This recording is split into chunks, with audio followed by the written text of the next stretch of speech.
Step towards transforming Africa's healthcare landscape. The federal government has commissioned the $350 million African Medical Center of Excellence, AMCE, a state-of-the-art facility located in Abuja. The AMCE facility is not just a hospital, it's a symbol of what is possible through visionary partnerships and shared commitment. Its establishment directly addresses key challenges facing the continent, reducing medical tourism, reversing the brain drain, and significantly improving access to specialized and quality care. A highlight of the center is the largest stem cell laboratory in West Africa, positioned in Nigeria as a hub for cutting-edge medical research and treatments. Joining us in the studio for more is medical consultant, AMCE, and Chief Medical Director, Heritage Men's Clinic, Dr. Rasheed Abassi. Good morning. Good morning. It's good to join you. Good morning. All right, now let's talk about how this is going to revolutionize the sector and also address the matters of medical tourism like we pointed out. Excellent, excellent. Thank you for the opportunity. And this is where the federal government actually got something right. Because I'm an advocate to say, look, let's give credit where credit is due. So in the past decade, even more, Nigeria as a country, not even to talk about Africa or West Africa, we spent excess of $2 billion on medical tourism, where our people just go, and 87% of them come back dead bodies. That's another story. But let's look at why they actually go out. They go out for cancer treatment, they go out for cardiovascular treatment.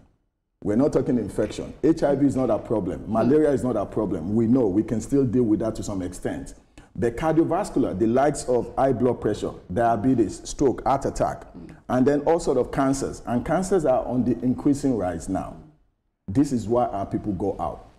So what AMCE brings to the table, that is the African Medical Center of Excellence. They focus on those two areas, cardiovascular and hematology oncology, that's cancer. And they're not doing it alone. They're bringing the best of the world's brain to the table. This is in collaboration with King's College Hospital in London. So it's not only about a Nigerian thing or an African thing. The table, it's a multidisciplinary approach. So you have consultants from Nigerian diaspora, doctors abroad. We all know how excellent Nigerian doctors do abroad. So this center actually brings them back home. And in collaboration with another state-of-the-art hospital that has been doing this for decades, King's College Hospital. But all this happened without collecting one kobo from Nigerian government. This is all private sector, driven by the Afrexim Bank. So this was the brainchild of Afrexim Bank, saying that, look, it's about time we address a major issue. The major issue is export of medical care. Why are we still going abroad? A lot of times when you go abroad, you're going to be seen by an African doctor, a Nigerian doctor for that matter. So why can't we make the grass greener here? And so it was about 10, 11 years ago, during Buhari administration, they approached Buhari. It was Buhari that assigned the land to them. But Tinubu is the one finishing it. So we have to give credit where credit. We need to get rid of sickle cell. Nigeria is one of 3 countries that still produce sickle cell. Nigeria, India, and DRC. That is not a class we want to belong to. So stem cell transplant, which we do in the US, gets rid of sickle cell. And we're the most populous black nation. How come we don't have a center like that? So we have to give kudos to Afrexim Bank. And this is headed by a Nigerian girl, Oluwati Duarte. She spearheaded this under the outgoing president, Benedict Oyama. So those two actually deserve the credit. And yes, Tinubu supports them. I am wondering how this will revolutionize the sector, because we are seeing that today nurses are down in tools as a result of their welfare and all of that. Here we are talking, on the other hand, about something the government is doing in that sector as well. With this also address matters of the welfare and all that we are seeing, ensuring that we have quality doctors, experienced doctors and facilities, everything that have been an issue with regarding the medical care in Nigeria. Will this change that narrative? Absolutely. So what this is doing is telling us that the status quo is no longer acceptable. So the Nigerian doctor, we're not going to let the president, the federal government get away that, look, the welfare system is not good enough, or the state government doing it. But you see, when there is competition, then everything changes. What the Medical Center of Excellence is bringing to the table, they're not paying them as if they're paying local doctors, because these are recruited abroad. So you have to pay them according to that abroad salary. Who will do the payment? Afreximbank. Okay. This is not Nigerian government, it's Afreximbank. So you and I, the choice we have to make is, am I going to go abroad for my cardiovascular issue? And by the way, most of the cardiovascular issue we go abroad for are time sensitive. If I'm having a stroke, I cannot get to UK within that time. I need to be seen within 1.5 hours. I cannot fly to UK, I cannot fly to Canada, I cannot go to Dubai. So now you have this in Abuja. Right? So you are getting back your dollars, and that dollar, they can now put it into the system and pay the doctors and the nurses what they should be paid. Because if you don't pay them here, talent goes where talent is appreciated. They're going to fly out. So Afrexim is addressing more than the medical tourism. The brain drain is there. Trust me, I will not be associated with them if they're not going to pay me what I'm worth.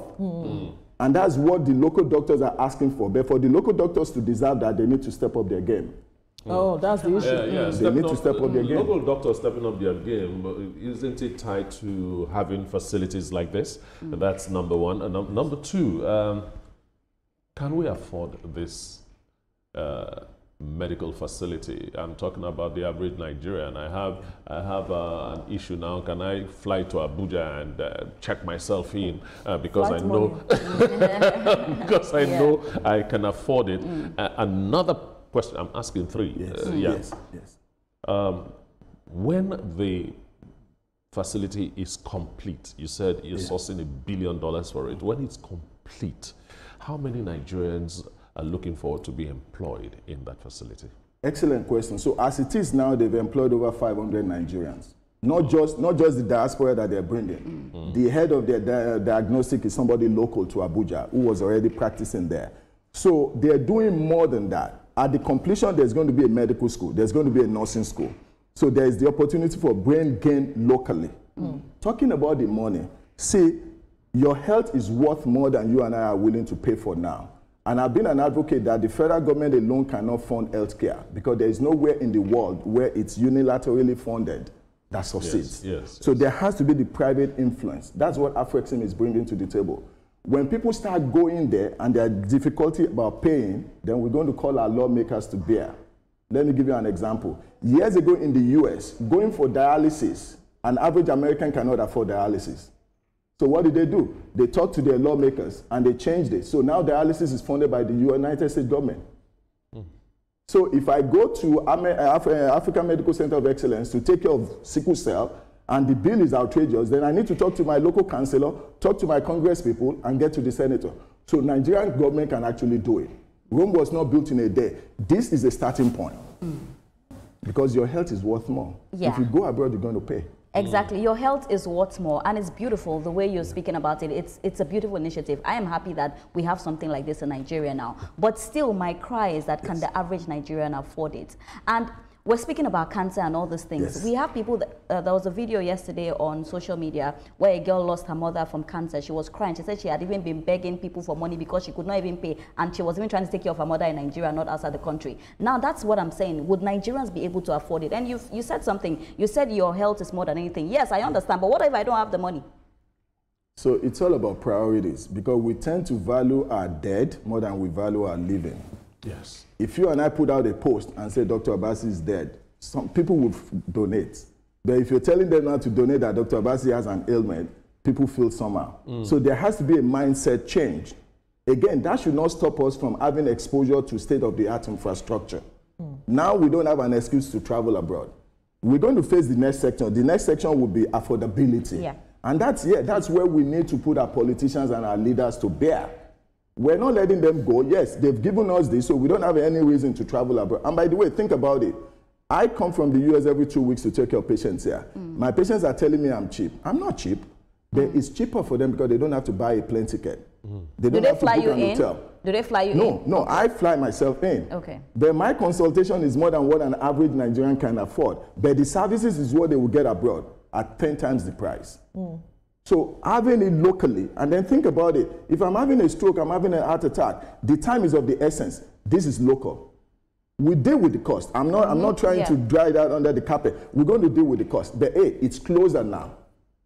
So let's give them first step. Yeah, that's the first step. Yeah. Let's give them credit. They actually went out, and this is all private. This is not Nigerian taxpayers' money. You know, it's Afrexim going to Bank of Industry, which is initiated by the president, going to NMPC, securing the money, and this is money at a good interest rate for them. It's an investment. Now, can we then adopt or bring in a health insurance scheme as part of this whole matter? Because we have a health insurance scheme that a number of Nigerians are benefiting from. Will that be part of the process at ensuring affordability? That's on the one hand. I think that conversation with the legislators should begin now, and we shouldn't wait until perhaps a particular time, knowing that it is going to be they have a cost. It's going to have a huge cost on anybody's pocket. Out-of-pocket treatment is something that Nigerians have been talking about for many years.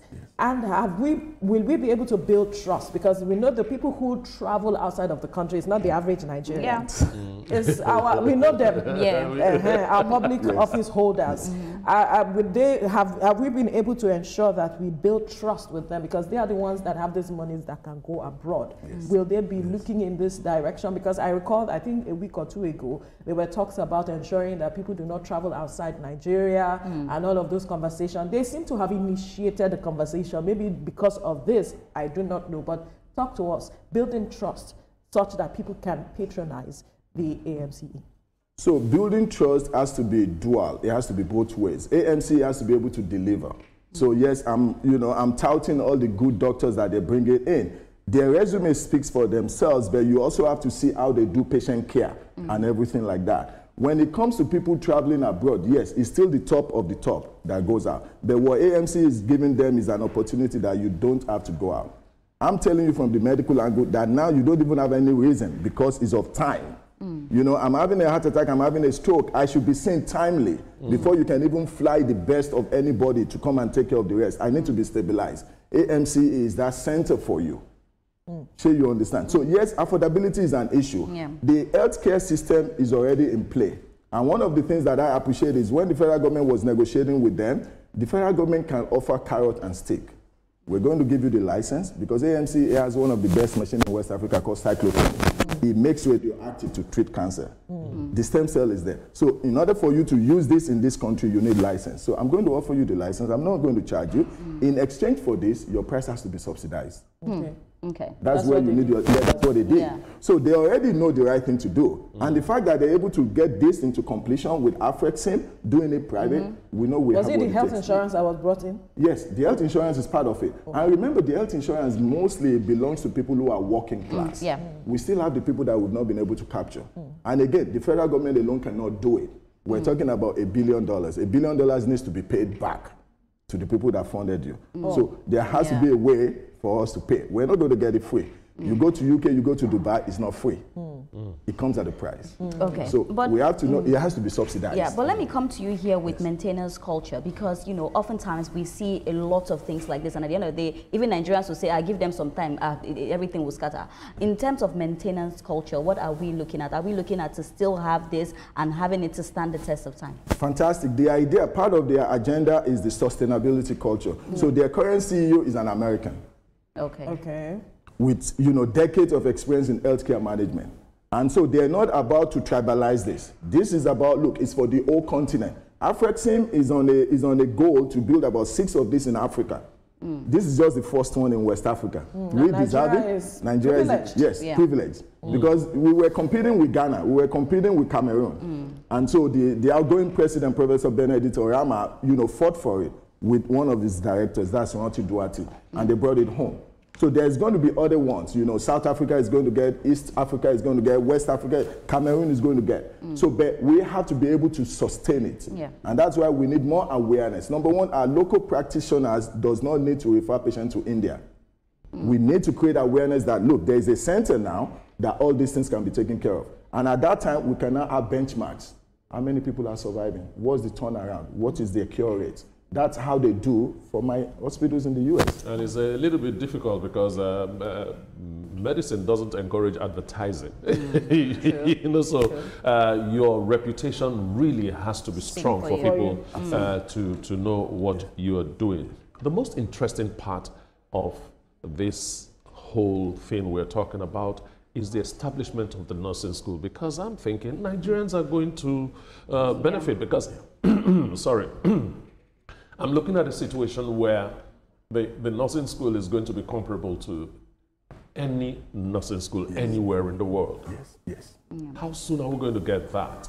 How soon are we going to get that? And I'm going to ask the same question again. How soon are we going to get that? Apart from that, let us also look at this situation where this facility is in Abuja, and yet we have people in Cross River, we have people Lagos, in Zamfara, we have people in anywhere in Nigeria. How do they access the services of this hospital? No, excellent. So as a country, we're excess of 200 million. So one facility is not enough. I always give the example of Washington, D.C. We're less than 1 million. We have like 7 of this facility, and we're complaining that it's not enough. So we know we still have to do more. Yes. But again, let's give them credit because they actually started one. Yes. And this, again, is not with federal government money. So this is where we invite our private sectors to come in.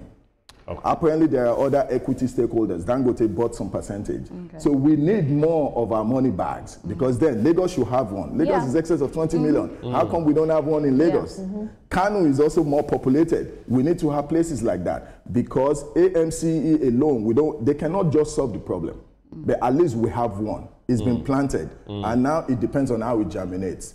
The medical school and the nursing school is a fantastic area because education and mindset is another thing. Yes. If you allow me to digress, you know, I mentioned on this show, on one of these shows previously, that look, a young lady that wants to get pregnant should not be advised to fast.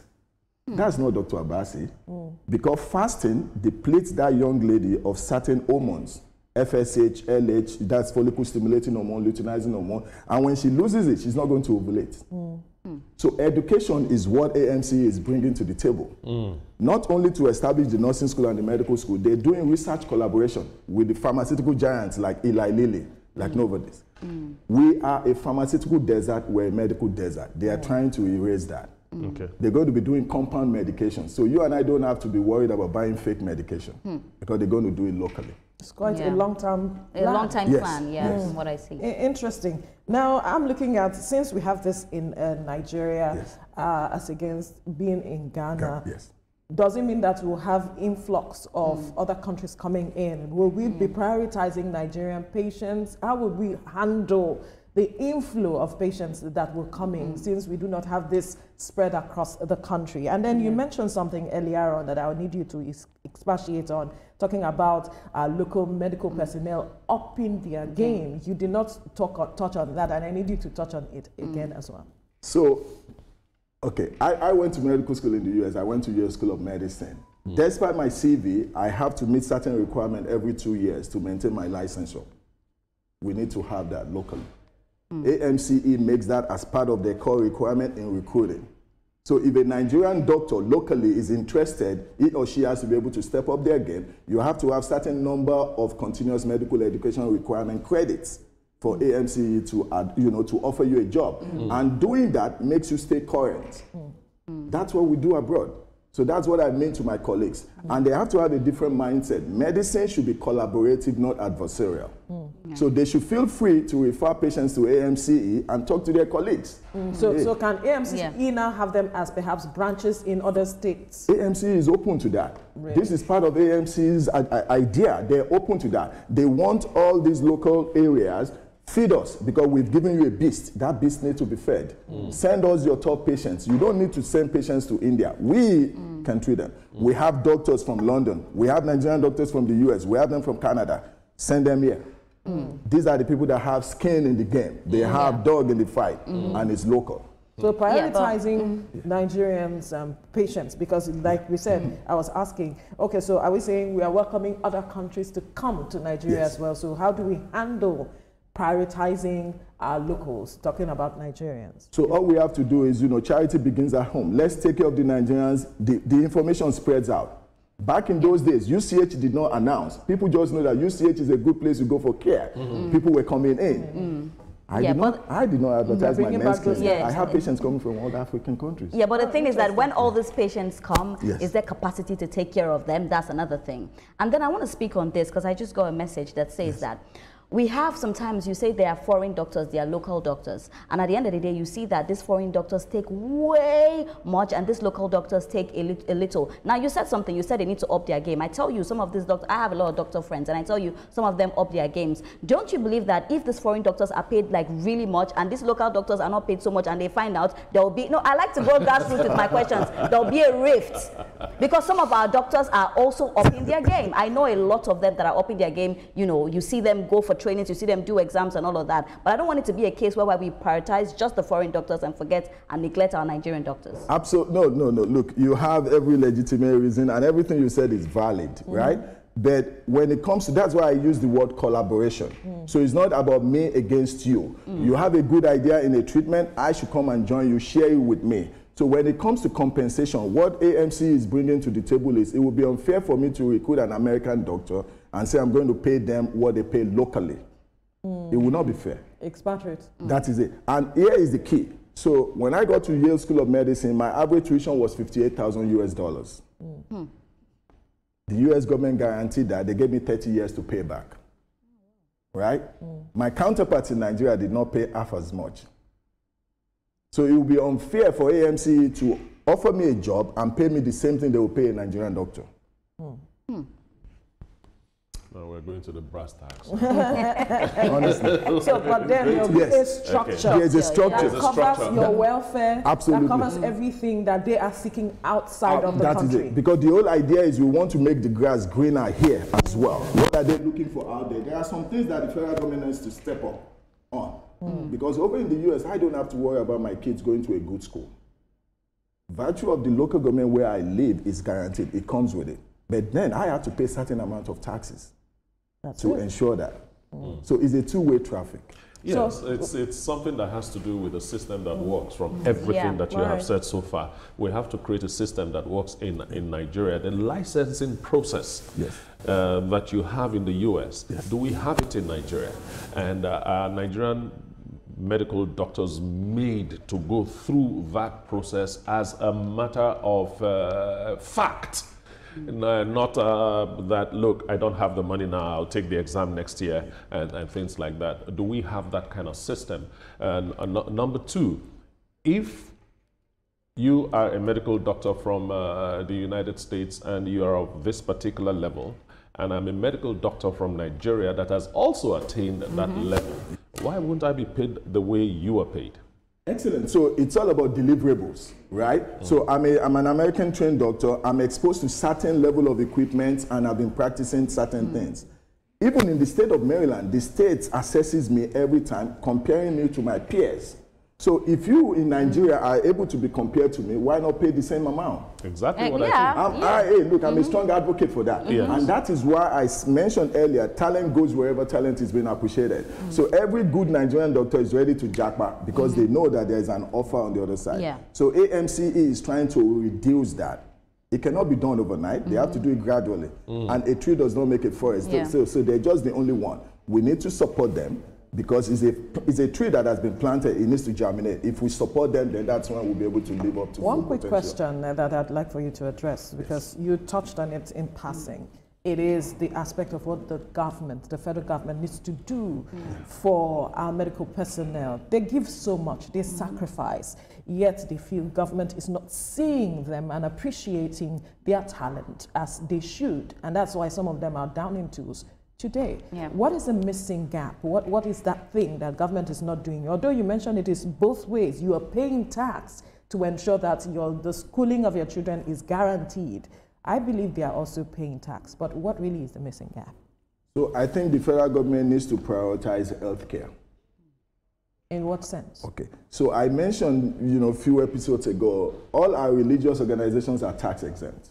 That's why every nook and corner in Lagos, you go to see a bunch of churches and mosques. Why is healthcare clinic not tax exempt? No, we need to incentivize them. At the primary care level? At the primary care level. we need to incentivize them.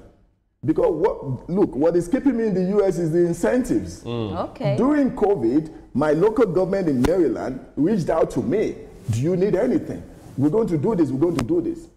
My bank is calling me that, look, your government is going to offer you this. You're a medical care doctor. We know you have clinics. You have 5, 6, 7 employees. We don't want you to lay them off.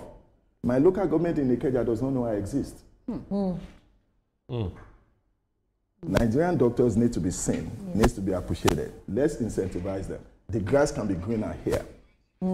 Yeah. Oh, in fact, it's beautiful. Such a great conversation. Yeah. And you know, you just hit the nail on the head. But we must thank you, Dr. Rasheed Abassi, medical consultant, AMCE, and Chief Medical Director, Heritage Men's Clinic, for your time. Thank you. Always a pleasure having you on the program. Thank you. Great. Now, former Kaduna Governor Nasir El-Rufai has been banned from the Social Democratic Party, SDP, for 30 years over alleged impersonation and forgery. Join us after the break for this conversation.